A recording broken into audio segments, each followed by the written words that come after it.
ដោយសារតែការជំនាន់បងរៀនអត់លឺអត់លឺទេ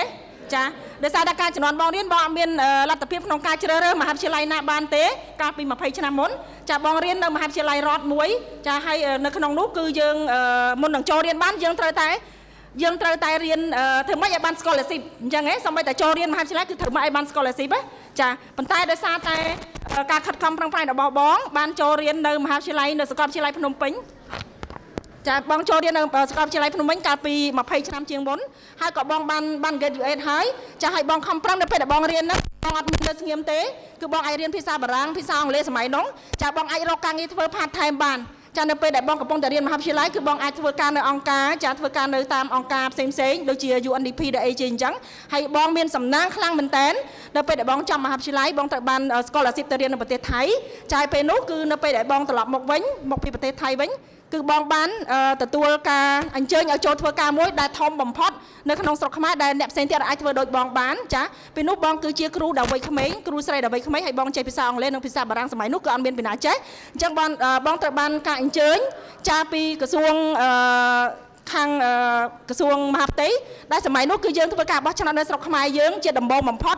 ដែលយើងអត់មានខ្មែរយើងមិនមែនជាអ្នកយើងយកធ្លាប់ធ្វើការដឹកនាំការបោះឆ្នោតដោយខ្លួនឯងមែនទេឆ្នាំ1998ចាំទេអូនចាំអត់ទាន់កើតផងហ្នឹងអូខេអញ្ចឹងបងចង់ជំរាបថាឆ្នាំ1998គឺប្រទេសខ្មែរយើងដឹកនាំការបោះឆ្នោតដោយខ្លួនឯងចាពេលនោះយើងត្រូវធ្វើការ train ទៅដល់គ្រូបង្រៀនទាំងអស់នៅតាមខេត្តយើងចានៅតាមខេត្តនានានៅក្នុងប្រទេសទាំងមូលចាឲ្យបងត្រូវបានជ្រើសរើសដោយក្រសួងមហាផ្ទៃហើយនឹងដោយសហគមន៍អឺរ៉ុបក៏ដូចជាខាងអង្គការរបស់សហគមន៍ខាងរដ្ឋាភិបាលរបស់កាណាដាចាគេបានជ្រើសរើសបងឲ្យធ្វើជា Master Trainer ទៅដល់គ្រូទាំងអស់ហ្នឹងហើយបងជាអ្នកទៅសេ menu របស់ឆ្នោតទាំងអស់ជាមួយពាក់ព័ន្ធជាមួយនឹងការចុះឈ្មោះបោះឆ្នោតក៏ដូចជាការបោះឆ្នោតចាជាដំបូងបំផុតនៅស្រុកខ្មែរចាអញ្ចឹងអូនដឹងទេថាកាលពីសម័យនោះអ្នកដែលរៀនចំមហាវិទ្យាល័យបានប្រាក់ខែប៉ុន្មានដែរអត់ដឹងទេណោះអ្នកទាំងអស់គ្នាកាលបើសិនជាអូនរៀននៅសម័យនោះគឺអូនពិតជាដឹងគឺនៅពេលដែលយើងចង់មហាវិទ្យាល័យសូម្បីតែប្រាក់ខែ$80ក៏អូនរត់បានដែរអ្នកដែលគាត់បានទទួលប្រាក់ខែ$80បានថាគាត់នឹងប្រកែមែនតែនចាពេលនោះគឺបងបានប្រាក់ខែដល់ទៅ$700ក្នុងមួយខែចាដោយសារតែបងបានទទួលប្រាក់ខែពីខាងរដ្ឋាភិបាលកាណាដាហើយបងក្នុងនោះបងមិនត្រឹមតែធ្វើការជាមួយនឹងក្រសួងមហាផ្ទៃឬក៏ដូចជាជាមួយនឹងខាងរដ្ឋមន្ត្រីខ្លះនៅក្នុងក្រសួងហើយថែមទាំងបងជាជំនួយការផ្ទាល់របស់រដ្ឋមន្ត្រីនៃប្រទេសកាណាដាក្នុងផ្នែកក្នុងក្រសួងអប់រំចាមានការរំភើបខ្លាំងមែនតើហើយអត់សូវជាដឹងថាខ្លួនឯងមានតម្លៃទេចាប៉ុន្តែក្នុងរយៈពេលខ្លីដោយសារតែបងធ្វើបានតែ2ឆ្នាំបងបានចប់ចាបន្ទាប់ពីនោះមកទៀតគឺបងត្រូវបានខាងកាសែត Cambodia Daily អូនស្គាល់ទេចាស្គាល់កាសែត Cambodia Daily ទាំងអស់គ្នាទេអូខេអញ្ចឹងពេលដែលបងចប់ពីធ្វើការជាមួយនឹងខាង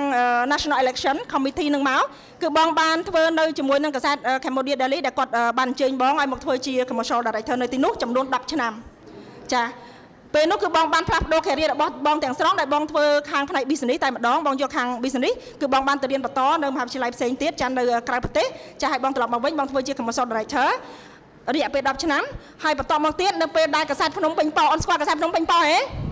អូខេកាសែតភ្នំពេញប៉គឺគាត់បានចាប់ផ្ដើមបើកជារៀងរាល់ថ្ងៃចាពេលនោះគឺគាត់បានអញ្ជើញបងម្ចាស់កាសែតចា CEO របស់កាសែតបានអញ្ជើញបងមកធ្វើមក start up កាសែតភ្នំពេញប៉ជាមួយគាត់ហើយបងបានទទួលតួនាទីជានាយិការបស់កាសែតចំនួន6ឆ្នាំចាបងធ្វើការនៅកាសែតភ្នំពេញប៉ចំនួន6ឆ្នាំហើយដោយសារតែ career ដែលបងធ្វើជាអ្នកកាសែតហ្នឹងវាយូរពេកដល់ទៅ16ឆ្នាំអញ្ចឹងបងចង់ធ្វើការផ្លាស់ប្ដូរហេតុអីបានបងចង់ធ្វើការផ្លាស់ប្ដូរដោយសារតែបងដើរច្រើនប្រទេសពេកបងបានមើលឃើញថាប្រព័ន្ធ network marketing ហ្នឹងគឺវាល្អមែនតើសម្រាប់ប្រទេសផ្សេងប៉ុន្តែនៅស្រុកខ្មែរយើងគឺយើងអត់ទាន់មានការយល់ឃើញចាថាអានឹងមានតម្លៃចឹងហើយបានជាលោក CEO ចារបស់ក្រុមហ៊ុន Econ ដែលឥឡូវនេះគឺ Mr. Walter Yu គឺគាត់បានអញ្ជើញបងដើម្បីឲ្យបងជួយ start up ក្រុមហ៊ុនគាត់ចាដើម្បីជួយបង្កើតក្រុមហ៊ុនជាមួយគាត់ចាឲ្យបងចង់និយាយថាពេលនេះគឺបងបានន័យថាបងបានជោគជ័យដល់ខ្លួនឯងតែម្នាក់ឯងបងអត់បានជួយអ្នកដទៃទេអញ្ចឹងបងមើលឃើញឱកាសដែលអ្នកទាំងអស់គ្នាចាដែលអ្នកទាំងអស់គ្នាអាចបានជោគជ័យដូចបងដែរប៉ុន្តែឥឡូវនេះយើងមានឱកាសច្រើនមែនតើដោយសារតែយើងមានក្រុមហ៊ុនច្រើនដែលផ្ដល់ឱកាសឲ្យយើង ចឹងហើយបានជាបងចូលរួមជាមួយនឹងក្រុមហ៊ុន Elkin ចាដើម្បី start up ក្រុមហ៊ុននៅស្រុកខ្មែរព្រោះយើងទៅចាប់ផ្ដើមបាន 3-4-5 ខែទេចាហើយបងដោយសារបងស្គាល់ក្រុមហ៊ុនច្បាស់ពីបងទៅប្រទេសផ្សេងៗដែលក្រុមហ៊ុនមានចាបងដឹងពីអត្ថប្រយោជន៍ចានៃការដែលយើងធ្វើបណ្ដាញយើងមានភាពងាយស្រួលយ៉ាងម៉េចចាអញ្ចឹងហើយបងឥឡូវនេះបងមកធ្វើការជាមួយក្រុមហ៊ុន Elkin ចាបងជឿជាក់ថាតាមឱកាសឥឡូវនេះគឺអូនអាចធ្វើអីបានជោគជ័យលើបងយ៉ាងច្រើនចាអញ្ចឹងអរគុណច្រើនសង្ឃឹមថាការចែករំលែករបស់បងអាចជួយអូនឲ្យអូន